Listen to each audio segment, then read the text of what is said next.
안녕하세요. 오늘도 서연살롱을 찾아주셔서 감사합니다. 저는 불과 얼마 전에 친정 엄마를 보낸 20대 여자예요. 요즘처럼 마음이 힘들 땐 그냥 숨만 쉬고 있어도 하루가 너무 힘들었는데요. 이곳 사연들을 들으면 공감도 되고 반성도 많이 하면서 이젠 미약하지만 다시 일어설 힘을 내기로 했어요. 그러면서 저의 후회스러웠던 선택으로 인해 일어났던 일들에 대해 제 이야기를 하고 싶어졌습니다. 솔직히 이렇게라도 그 인간들이 망신을 당했으면 하는 바람도 있고요. 뭐 따지고 보면 모든 건 제 잘못에서 비롯된 거라 제가 이 글을 쓴다는 게 제 얼굴에 침 뱉길 것 같아서 많이 망설여지긴 했는데 앞으로 남은 인생은 정말 잘 살아보고 싶은 마음에 용기를 내봅니다. 저는 평범한 집에서 태어났어요. 아니, 평범하다고 생각했는데 지금 생각해보면 썩 그렇지도 못했던 것 같아요. 저희 엄마가 엄청 짠순이었거든요. 거기에 부업이면 부업, 알바면 알바, 돈 생기는 일엔 빠지는 법이 없었는데요. 한 번은 저희 엄마가 교육만 들어도 돈을 준다는 말에 혹해서 보험을 한 적이 있었어요. 결국엔 보험 영업을 시키기 위한 교육이었고 영업만 잘하면 큰 돈을 벌 수 있다는 말에 저희 엄마는 마치 사실을 공부하는 수험생처럼 그렇게 공부를 하더라고요. 그래서 결국 엄마는 보험 판매 사원 일을 당신의 업으로 하게 됐어요. 그런데요, 억척스러운 성격이긴 했지만 저희 엄마가 나름 내성적이었거든요. 지금도 그런지 모르겠지만 제가 어릴 때만 해도 보험 들라고 하면 사람들이 막 꺼려하고 그랬던 터라 내성적이었던 엄마는 남에게 보험 들라는 말을 잘 하지 못하셨던 것 같아요. 그래서 애꿎은 저희 가족의 보험을 많이 들었는데 그 뒤로 아빠와 싸우는 일이 많았어요. 결국엔 돌고 도는 거지만 매달 많은 돈을 보험료로 내야 했으니까요. 하지만 엄마는 자기가 공부한 게 아깝고 또 잘 해보고 싶다고 1년만 해보겠다고 하시더군요. 세상에 무슨 그런 일이 있는지 지금 생각해도 슬프고 황당하기만 한데요. 엄마가 보험 일을 1년 정도 했을 무렵 아빠가 대장암 선고를 받으셨어요. 저희 아빠는 당시 대기업 하청인 제조공장에서 일을 하고 계셨는데 다른 집도 그렇겠지만 한 집안의 가장이 암에 걸렸으니 집이 뒤집어졌죠. 그때였어요. 당신 괜찮을 거야. 내가 들어놓은 보험이 많으니까 할 수 있는 건 다 하자. 당신 일 안 해도 우리 괜찮아. 그러니까 당신은 수술 받고 나을 생각만 해. 알겠어? 하지만 아빠는 이미 말기였어요. 할 수 있는 게 수술밖에 없었지만 수술로 이미 전이가 된 암을 모두 제거할 수 없다고 의사 선생님이 말씀하셨거든요. 결국 항암 치료를 해야 했고 정말 거짓말처럼 6개월 동안 아빠는 몰라보게 쇠약해지셨어요. 평소 참을성이라면 저희 아빠를 따라올 사람이 없었는데 아빠는 하루에 수십 번씩 찾아오는 통증에 하루도 온전히 편히 있지 못했어요. 진통제가 있음에도 그 정도였으니 진통제가 없었다면 상상도 하기 싫어지네요. 그렇게 아빠는 암 진단 후 7개월을 채우지 못하고 돌아가셨어요. 평소 티격태격해도 사이가 좋았던 엄마는 상심이 크셨는데 당시 저와 오빠가 초등학생이어서 엄마는 마음 놓고 슬퍼할 수도 없었죠. 그 뒤 엄마도 그렇고 저희 가족은 완전히 예전과 달라졌어요. 엄마는 보험 일을 그만두고 돈이 된다는 말에 경매 공부를 하기 시작하셨죠. 아빠가 돌아가시면서 나오게 된 보험금이 꽤 많았는데 엄마는 그 돈으로 경매에 뛰어들었어요. 주변에서는 저희 엄마가 아빠 사망 보험금으로 허튼 짓을 한다며 소곤거렸지만 저희 엄마는 아랑곳하지 않고 경매를 공부하고 매물을 연구하며 그렇게 열을 올리더군요. 결국 엄마는 각고의 노력 끝에 제가 고등학교에 들어갈 무렵 드라마에서 나올 법한 부잣집 같은 2층 전원주택을 경매로 낙찰받으셨어요. 거기에 차례차례 건물도 낙찰을 받아 임대업까지 시작하셨는데 돈이 돈을 번다고 돈을 벌면 또 경매로 건물을 낙찰받으면서 그렇게 당신의 재산을 모으셨죠. 그렇다 보니 제가 성인이 되었을 땐 엄마 앞으로 건물이 3채나 있었는데요.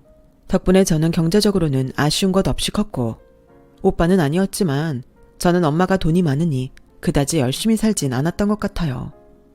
친구들과 어울리고 여행 가고 재미있고 낭만적인 일만 찾아다녔죠. 그러다 여행 중 남편을 만났어요. 남편을 만난 건 기차 아니었어요. 복학 전 추억을 만들기 위해 홀로 무전여행을 하고 있다고 했었죠. 무전여행이라니, 저는 여자라는 이유로 생각할 수 없는 그런 여행을 하는 남편이 멋있게 보였어요. 물론 외모도 멋있었고요. 그 후 기차에서 남편과 헤어지는 게 아쉬웠던 저는 서울에 가면 연락하자고 연락처를 주고받았고, 그걸 시작으로 남편과 연애를 하게 됐어요. 남편 역시 철없지만 현실보다는 이상을 꿈꾸는 저를 좋아했고, 저희 두 사람은 서로 다녀온 여행지 추억을 나누면서 그렇게 2년 넘게 연애를 했어요. 그러는 사이 전문대를 다녔던 저와 남편은 대학을 졸업했고, 남편은 운 좋게 졸업하자마자 작은 회사에 취업할 수 있게 됐는데요. 문제는 저였어요. 매일 설레고 즐거운 것만 쫓던 저는 사실 성적도 그리 좋지 않았거든요. 게다가 남들 다 있다는 자격증도 없었으니 이력서를 써도 연락 오는 회사가 없었어요. 그러다 보니 저희 엄마는 그거 보라며 그러게 남들 다 취업 준비할 때 뭐 했냐며 저를 달달 볶으셨는데, 남편은 유일하게 제 편에 서서 괜찮다며 저를 위로해 주었어요. 그러니 당연히 엄마보다 남편이 더 의지가 됐었죠. 그래서 이른 나이지만 남편과 하루라도 빨리 결혼하고 싶다는 생각을 했고, 저희 엄마는 취업이 안 되니 결혼하려는 거냐며 허락해주지 않으시더라고요. 상황이 그렇게 흐르자 저는 저대로 엄마와 전쟁을 하는 듯 결혼시켜주지 않으면 죽겠다며 밥도 먹지 않고 방문을 걸어 잠그고 밖에 나가지 않았어요. 그러자 엄마는 코웃음을 치며 네가 아무리 그래도 절대 허락할 수 없어. 요즘 세상이 어떤 세상인데 가진 것도 없이 결혼을 한대. 그쪽 집에선 옳거니 하라고 하고 라며 되레 큰 소리를 치셨는데요. 저도 그쯤 돼서는 자존심이 있으니 버티다 못해 보름이 지나서는 쓰러지고 말았어요. 병원에서는 보름이면 오래 버틴 거라며 탈수가 와서 큰일 날 뻔했다고 하셨는데요. 저희 엄마도 부모인지라 제가 쓰러지자 그만 눈물을 보이셨어요. 엄마라고 좋은 마음으로 저를 그 지경까지 만드신 게 아니었을 테니까요. 결국 엄마는 저희 뜻대로 일단은 결혼 허락을 하셨어요. 하지만 넘어야 할 산은 더 있었으니 그건 남편의 집이었고, 제가 엄마와 싸우는 동안 남편 역시 허락을 받기 위해 부모님과 대립을 했는데 그건 그거대로 힘들더라고요. 그런데 남편에게 저희 엄마가 재산이 좀 있고 신혼집도 저희 엄마가 사는 집에 2층을 리모델링해서 쓰게 해주겠다는 말을 듣고 시부모님은 그제야 마음이 동하셨는지 돌연 결혼을 허락해 주셨어요. 그때는 결혼을 할 수 있다는 기쁨에 취해 시부모님이 어떤 마음으로 결혼을 허락했는지는 안중에 없었어요. 정말 지금 생각해도 타임머신이 있다면 당장 타고 가서 뜯어 말리고 싶은 심정입니다. 하지만 그때는 이제 불행 끝, 행복 시작이라고 생각했어요. 그리고 호기롭게 장담했죠. 드라마틱하게 만나 연애하고 드라마틱하게 결혼한 우리는 앞으로도 드라마틱하게 재미있게 잘 살 거라고요. 하지만 결혼은 현실이기에 정말 최악의 경험을 하게 됐는데요. 그것도 지금 생각하면 드라마틱하다면 드라마틱한 최악의 날들이었어요. 잠깐 저희 시댁 형편을 말씀드리면 시아버지는 별다른 기술이 없어 건설 현장에서 노가다를 하셨고, 저희 시어머니는 반반한 당신 얼굴 상할까 한낮에는 밖에도 잘 나가지 않는 그런 사람이었어요.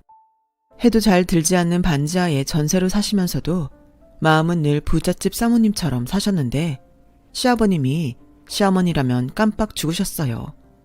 게다가 하는 일은 없지만 분에 넘치게 당신 치장하는 데는 진심이셔서 형편이 좋아질래야 좋아질 수가 없어 보였죠. 하지만 저는 그게 저랑은 상관없는 일이라고 생각했어요. 남편 역시 그렇게 말했고요. 그래서 별다른 생각 없이 오로지 남편 하나만 보고 결혼을 했는데 예상치 못한 일이 저를 계속 당황스럽게 했어요. 결혼 후 시어머니는 아직 어린 저희가 걱정이라며 저희 친정이자 신혼집을 생각보다 자주 오셨는데요. 그러면서 어쩐지 저희 신혼집보다 저희 엄마가 생활하는 1층에 더 관심이 많으셨어요. 당연히 1층이 2층보다 넓었고 고각으로 인테리어 하는 걸 좋아하는 친정엄마의 취향에 따라 1층은 꽤 멋스럽게 꾸며져 있었어요.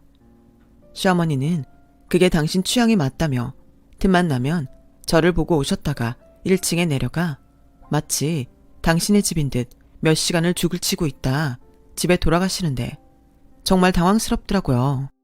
그렇다고 주인 없는 집에서 이러지 말고 이제 그만 가시라는 말은 차마 하지 못했어요.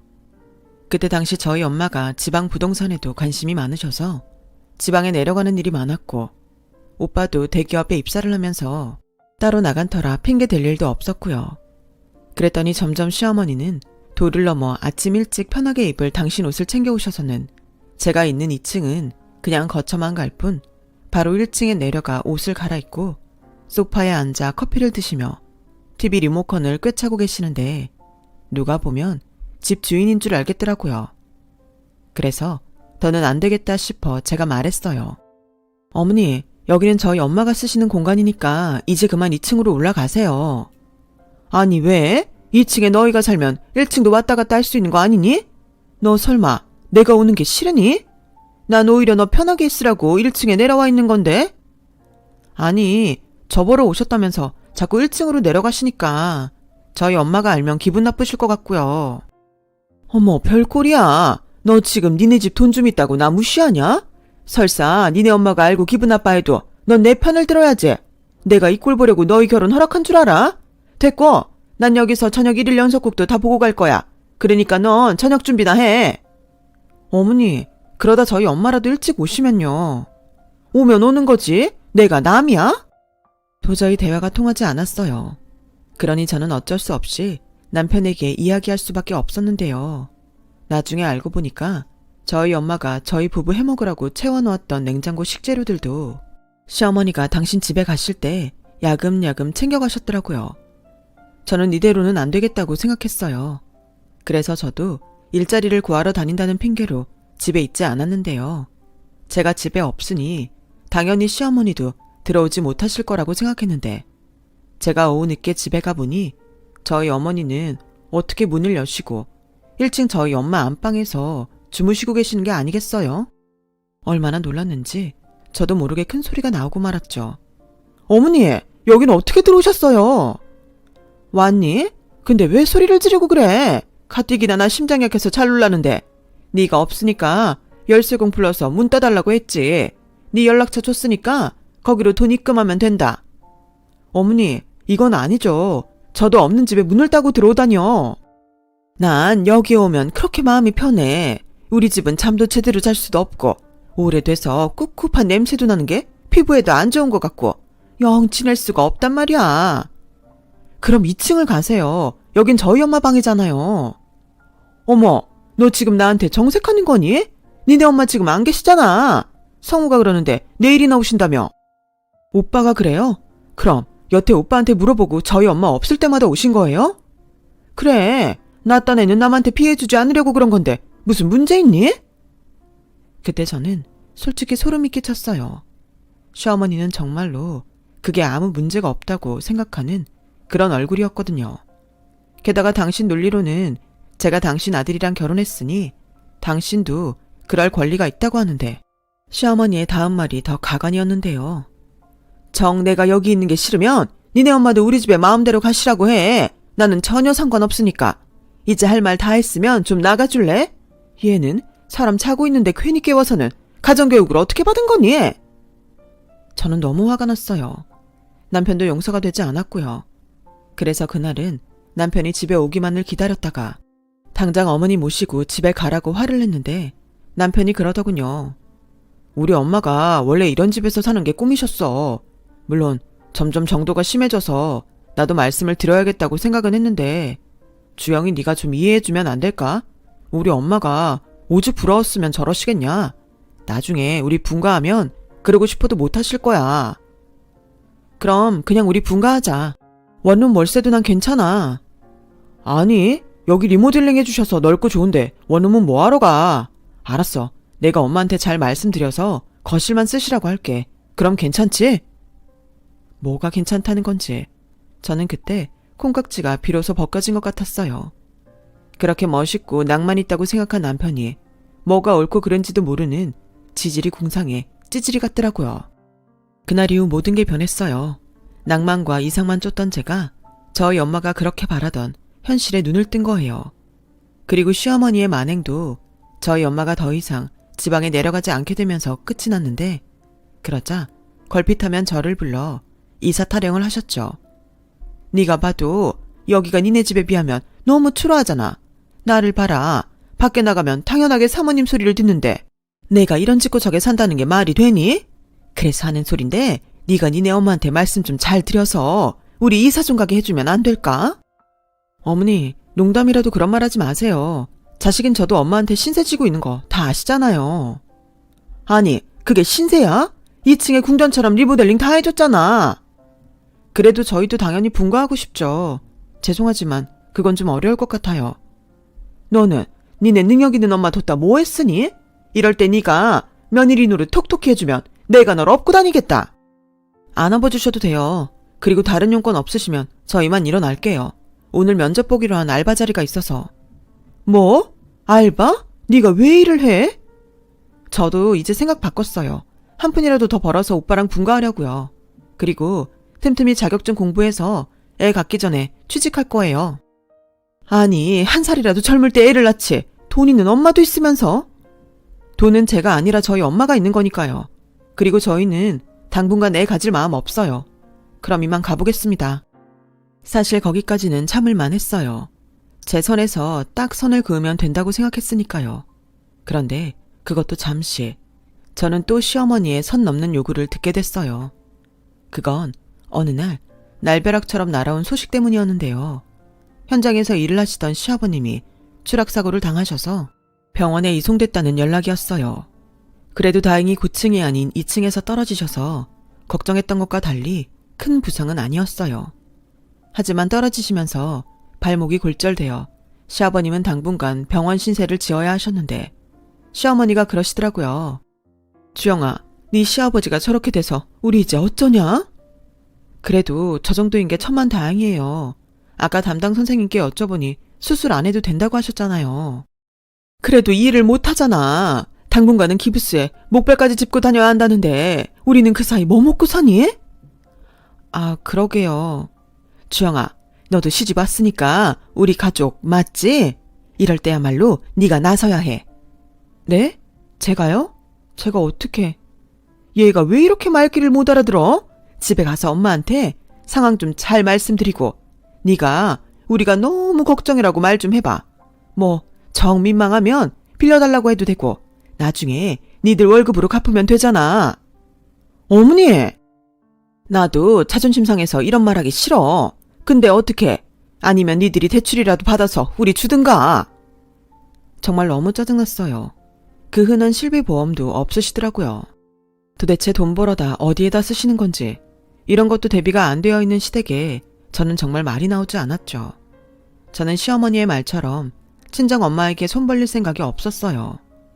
물론 시댁의 사정은 안타깝긴 했지만 저희 엄마가 사돈 병원비까지 해결할 이유는 없으니 제가 먼저 남편에게 일단은 카드로 해결하자고 말했어요. 뭐? 병원비를 카드로 긁자고? 어차피 수술도 안 하셨잖아. 그럼 그렇게 감당 안 될 돈은 아닐 거야. 그러지 말고 자기야, 우리 장모님한테 부탁드리면 안 될까? 다른 사람도 아니고 사돈이신데. 오빠까지 정말 왜 이래? 우리 엄마 돈이 누구나 다 쓸 수 있는 공금이야? 야, 말이 좀 심하다. 도움 좀 받자는 건데. 됐고, 나 그동안 알바해서 모은 돈도 있어. 이건 자식인 우리가 하자. 저는 당연히 그게 맞다고 생각했어요. 그래서 저희 엄마는 이 사실을 알 필요가 없다고 생각했는데 저희 엄마가 대뜸 저에게 현금이든 봉투 하나를 건네셨어요. 알고 보니 발빠른 시어머니가 먼저 전화로 선수를 친 거 있죠. 정말 어이가 없었어요. 엄마한테 미안해서 눈물도 나오더군요. 주영아, 왜 울어? 이딴 일로 울지 마. 미안해. 정말 어디까지 해야 할지 모르겠어. 이 정도는 괜찮아.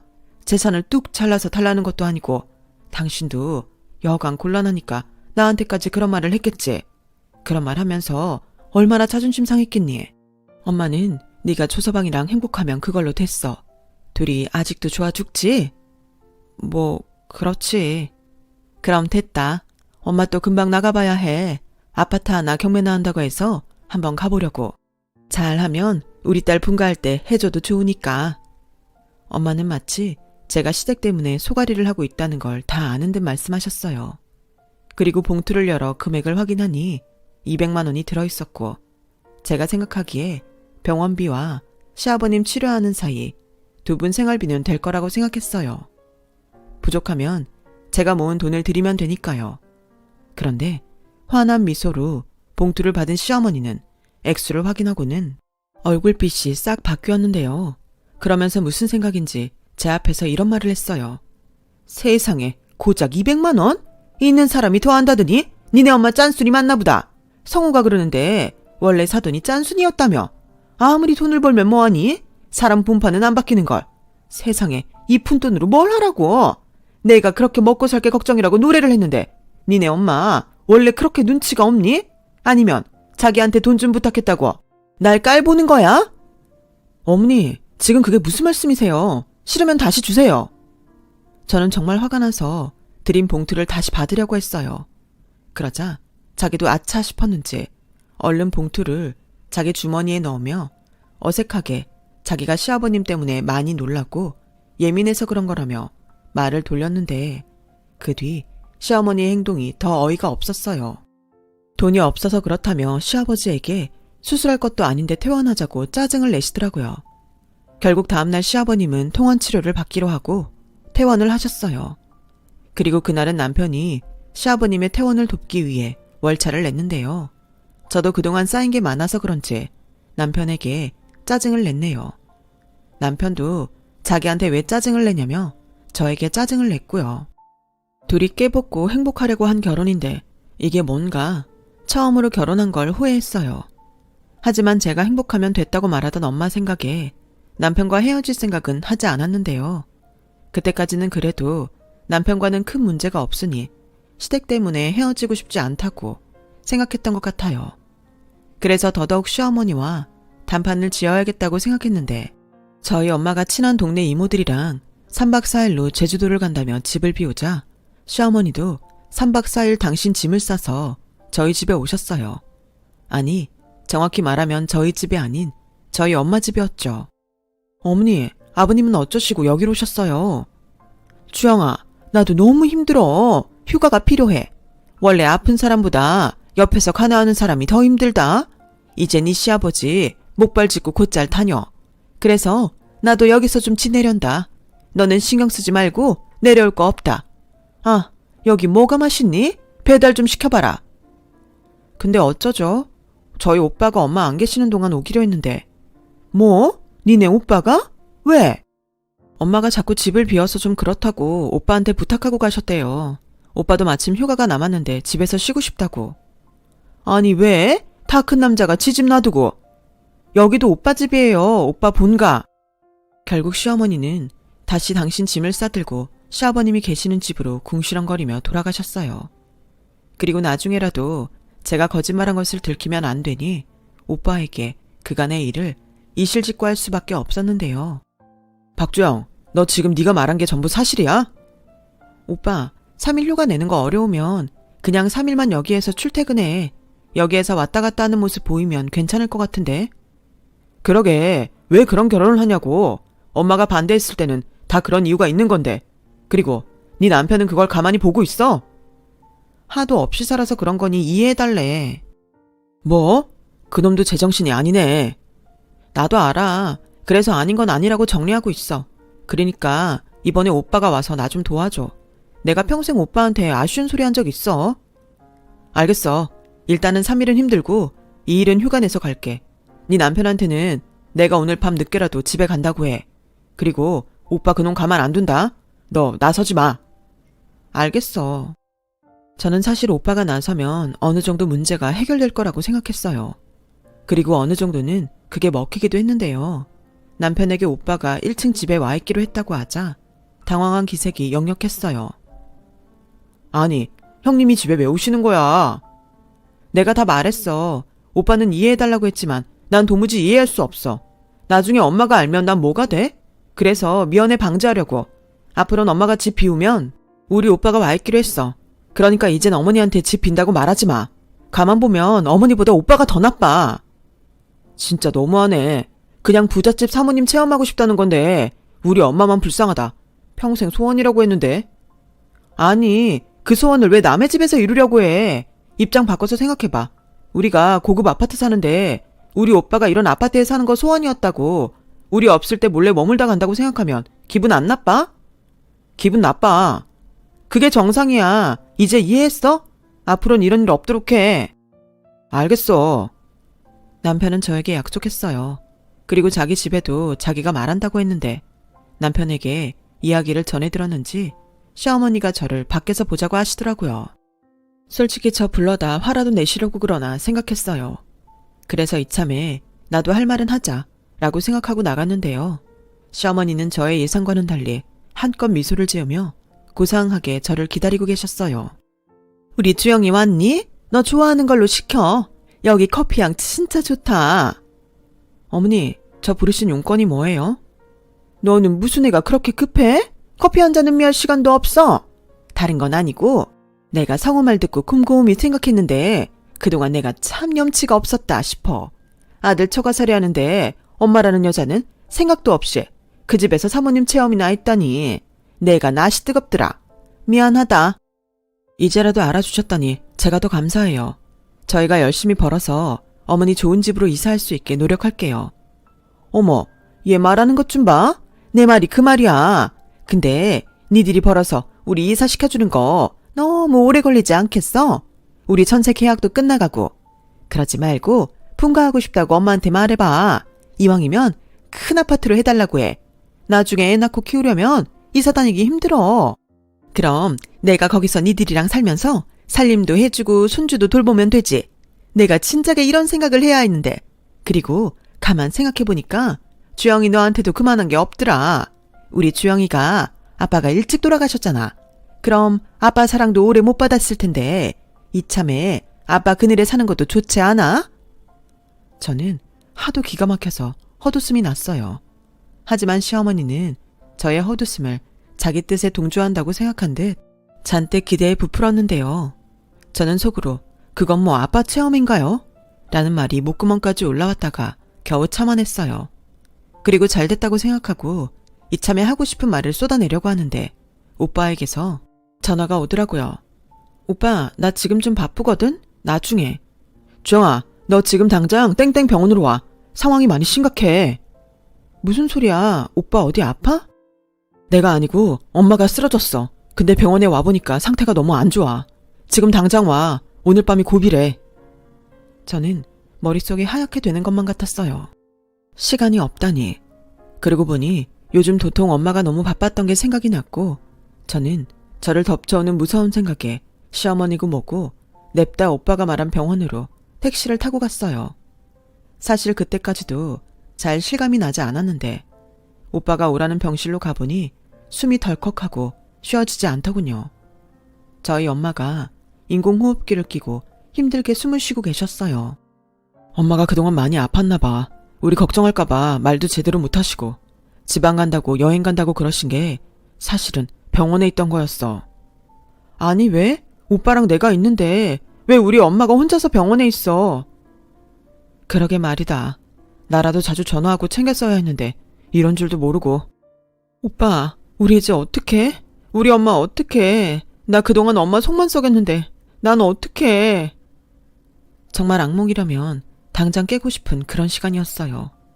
수시로 울리는 기계음에 제 심장이 쪼그라드는 것 같았죠.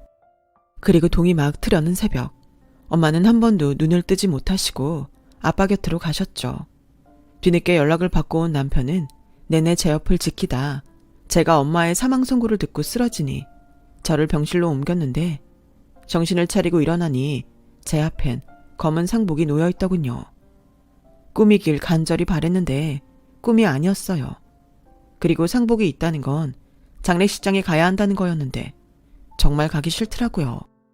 거기 가면 정말로 엄마가 제 곁에 없는 것 같아서 그걸 실감하고 싶지 않았어요. 하지만 저는 가지 않을 수 없었죠. 거기엔 저만큼 힘든 오빠가 그 자리를 홀로 지키고 있을 테니까요. 저는 떨어지지 않는 걸음으로 병원에서 얼마 떨어지지 않은 장례식장으로 갔고, 많은 손님 가운데 불행한 사람은 저랑 오빠밖에 없는 것 같더군요. 오빠는 빈소 앞에서 멍하게 앉아있다가 이내 저를 보고 괜찮다는 듯 옅은 미소를 지었어요. 늘 저에겐 한심하다며 혼만 내던 오빠였는데 그때는 오빠가 참 어른처럼 느껴지더군요. 그리고 부들부들 떨리는 손으로 제 손을 잡아줬는데 저도 모르게 오빠 손을 꽉 잡았어요. 이젠 이 세상에 오빠랑 저 둘밖에 없다는 생각이 들어 저도 오빠에게 힘이 되어주고 싶었죠. 그런 가운데 남편은 뭐가 그리 바쁜지 전화통에 불이 났고 나중에 남편 손님이 그렇게 많이 왔다는 걸 방명록을 보고 알았네요.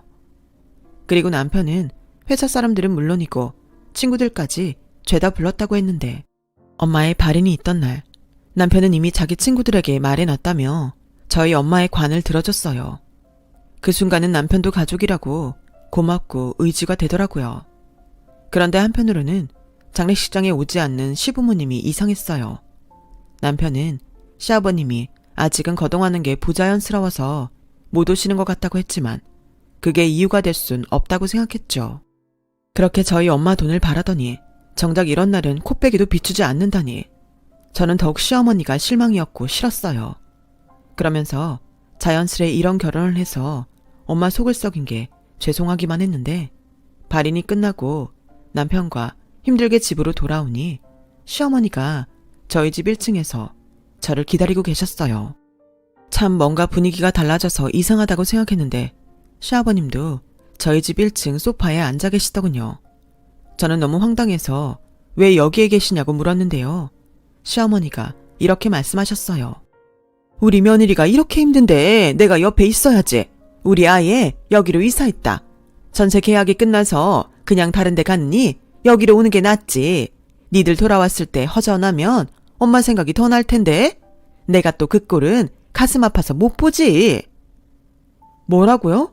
지금 누구 허락받고 이사를 했다는 거예요? 여기 저희 엄마 집이에요. 어머 깜짝이야. 얘는 왜 소리를 지르고 그래? 나도 알아. 여기 아직은 니네 엄마 집이지. 근데 이제 니네 엄마는 고인이잖아. 귀신이 여기 와서 사는 것도 아니고 집 오래 비워두면 못 쓰는 거고. 그래서 겸사겸사 나는 너 생각해서 힘들게 이사까지 마쳤는데. 당장 나가세요. 당장 짐 다 빼시고 원상복귀 하시라고요. 제가 그 속을 몰라요? 이사 타령하시더니 저희 엄마 돌아가셨다는 말에 좋다고 이사 오신 거잖아요. 어머, 얘 말하는 것 좀 봐. 너 내가 지금 굉장히 많이 봐주고 있다. 이제 너한테 부모는 우리밖에 없어. 너 나나니 시아버지한테 잘해야 해. 그리고 말 나온 김에 마저 말하자면 너 마음 추스는 대로 분가해라. 부모 도움 받는 것도 한두 번이지. 니들도 니들 힘으로 살아봐야 하지 않겠어? 대신 여긴 우리가 쓰마. 정말 뻔뻔해서 소름이 끼치네요. 그렇게 저희 엄마 재산 탐내더니 이렇게 이 집을 꿀꺽 하시려고요? 누구 맘대로요? 좋은 말로 할 때 저 허접한 짐 싸들고 나가세요. 여기가 어떤 집인데 당신들이 쓴다는 거야? 뭐? 당신? 주영아, 너 말이 너무 심한 거 아니냐? 심해. 너야말로 그 주머니에 든 거 뭐냐? 아까부터 굉장히 눈에 거슬렸는데 설마 그거 부의금 봉투냐? 아, 이거 오해하지 마. 이거 내 손님이 내고 간 봉투야. 나 때문에 들어온 봉투니까 내가 챙겼지. 나 참 기가 막혀. 넌 우리 엄마 장례식장에서 장사를 했구나. 됐어. 다 나가. 우리 엄마 집에서 싹 다 꺼져. 어머어머? 너 말 다 했니? 꺼지라니. 내가 지금 잘못 들은 거지? 그리고 먼저 살던 집도 이미 다른 사람이 이사 들어왔어. 우리 갈 곳도 없단 말이야. 전세 보증금으로 여기 가전제품 싹 다 바꿔서 우리 돈도 없어. 그럼 우리 보고 지금 길바닥에 나앉으라는 거야? 길바닥에 나앉든 어디 여관을 가시든 제가 알 바 아니죠. 뭐야? 너 내가 좋게 봐주려고 했는데 안 되겠구나. 순간 시어머니의 손이 제 머리 위로 한껏 올라갔어요.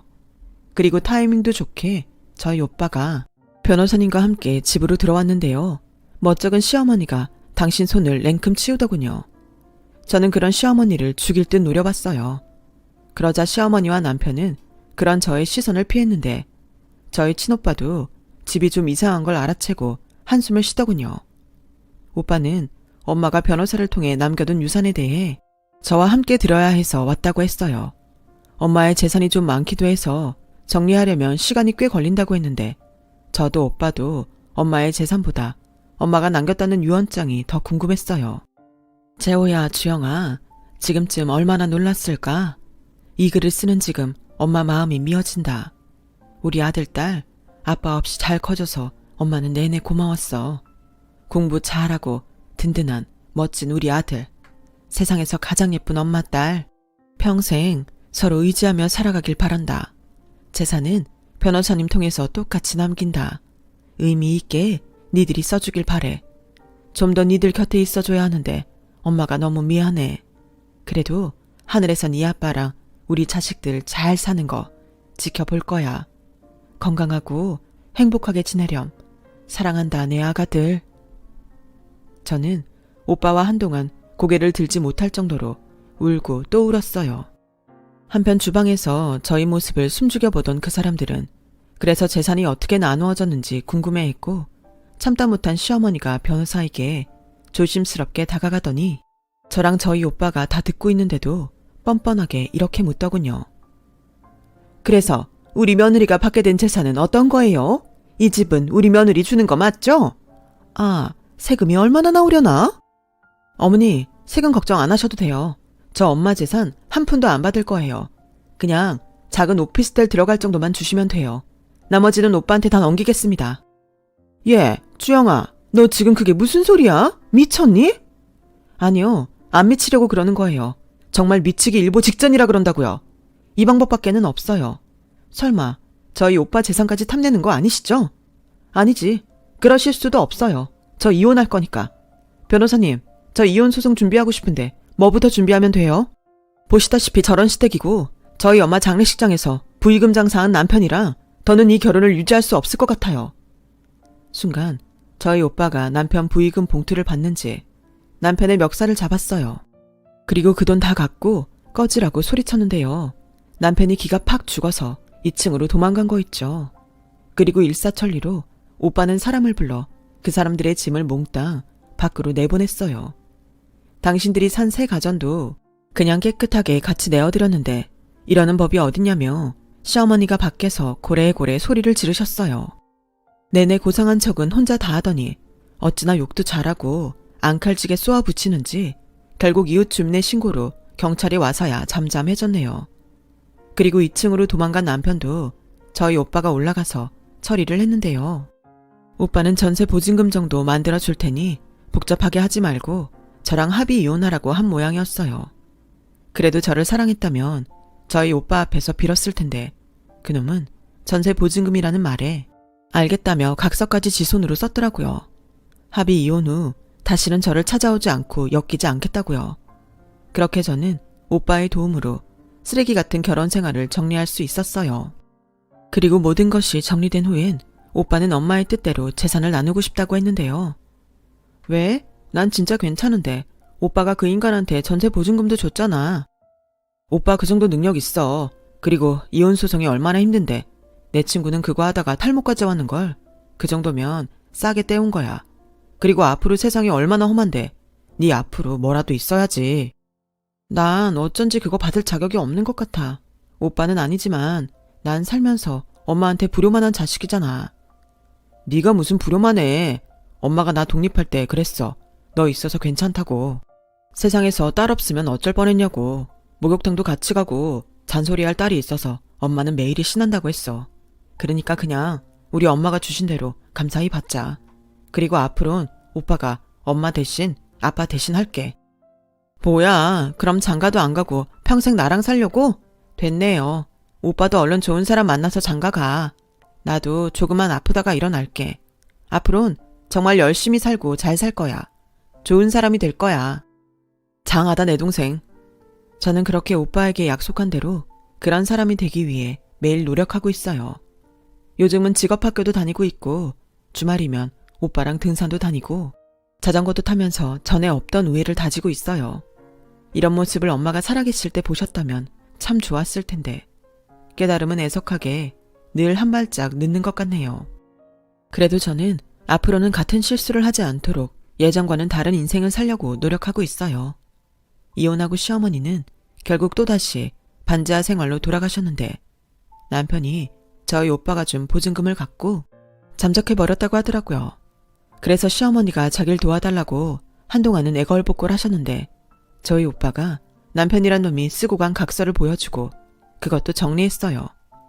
얼마나 원통하게 우는지 그 모습이 안쓰러운 게 아니고 한심해 보였어요. 사람이 어떻게 인생을 저렇게 살 수 있을까? 아직 인생을 많이 살지 않은 제 눈에도 너무 잘 보이더군요. 그리고 저는 최근에 긴 고민 끝에 다시 공부를 하기로 마음먹었는데요. 시간을 돌릴 수는 없지만 지금이라도 저의 남은 인생을 위해 예전에 허투루 썼던 그때로 돌아가 최선을 다해볼 생각입니다. 오빠처럼 명문대를 들어갈 자신은 없지만 그래도 지금의 저보다는 조금 더 나은 그런 사람이 될 수 있겠죠. 저는 저희 엄마가 바라셨던 대로 끝끝내 행복한 사람이 되고자 합니다. 비록 잘못된 선택으로 잠시 지옥을 다녀왔지만 그때의 경험을 바탕으로 앞으로는 절대 길을 잃지 않을 거예요. 하늘에서 늘 저희 부모님이 가장 밝은 쪽을 비춰주실 테니까요. 지금까지 저희 이야기 들어주셔서 감사해요. 항상 건강하시고 행복한 일만 가득하길 진심으로 바라겠습니다. 여러분, 사연 댓글에 응원과 현명한 조언 부탁드려요. 좋아요와 구독은 저에게 큰 힘이 됩니다. 오늘도 좋은 일 가득하세요.